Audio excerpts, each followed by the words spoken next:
We have Mr. Ralph here. I thought it'd be pretty cool to do a video of him working on his loose leash walking. Now, he's overall really good on the leash. I just like to kind of get into more detail on what that looks like to get your dog next to you, walking with you nicely without pulling. So Emily here is working with Ralph, and what she's doing is she's changing paces with him. So she kind of sped up a little bit and then she slowed down.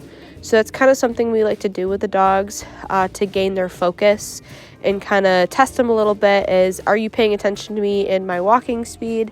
So we kind of just test them, and we'll speed up, we'll slow down, we'll walk really slow to get them more in tune with our bodies in the sense of keeping them with us and having them pay attention to our body language. And Ralph does really good with this. Like, he's super good and super in tune with his person, with whoever is working with him. A couple times he's looking back and checking on me and seeing if I'm keeping up. But for the most part, he does really well. Another way to engage your dog on your loose leash walking and when you're working with your dog to not pull, have them sit, do like quick stops, and ask them to sit every time you stop, kind of re-engage your dog if you're ever struggling with pulling. Here we're using steps as a tool to get Ralph more engaged on what we're doing. Again, like, he's doing great. This is just things to show you to kind of see how we use objects around us to mentally stimulate our dogs along with taking them for a walk. So she's using the steps to have Ralph more engaging. He's got to kind of pay attention to his footing, but also to Emily's body language. As she kind of goes down a couple steps, she'll speed up a little bit, and Ralph is super engaging.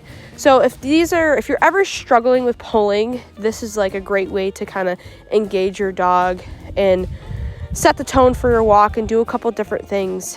So, because sometimes they can get distracted on your walk if you're just walking with them. They get smells and stuff like that, and they kind of tend to go and do their own thing if you're not engaging with them. So here, Emily had walked backwards a couple times. She's doing a couple turns. You can do figure eights. Those are all really great things to do with your dog to keep them engaged on your loose leash walking, to kind of get them in that bubble space that you want them to be in on your walk. Now, if you were ever wanting to let Ralph sniff and kind of get enrichment with that, we always say the okay command. So like when we ask the dogs to walk with us, we always say like with me, and then we just say okay, and then they're free to sniff, go potty, or do whatever they want, if that's something you want to do too, and then we just call them back into that loose leash walking.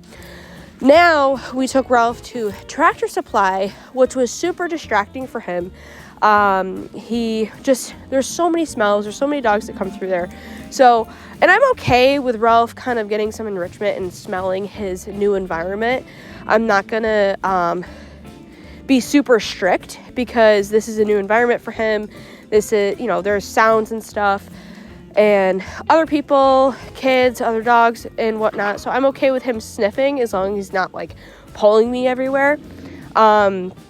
That way I can work on kind of engaging him and focusing with him. As you can see, I tap for attention, I'm walking backwards, and every time Ralph decides to look at me, I give him a treat. And that's just something that I'm training him in the sense of, hey, feel this, pay attention to me, or anytime you look at me, good things happen. So then we can get him more engaged with his loose leash walking.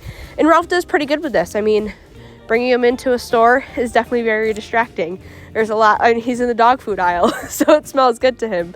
So there's all those things that you can do with Ralph. So enjoy the rest of the video.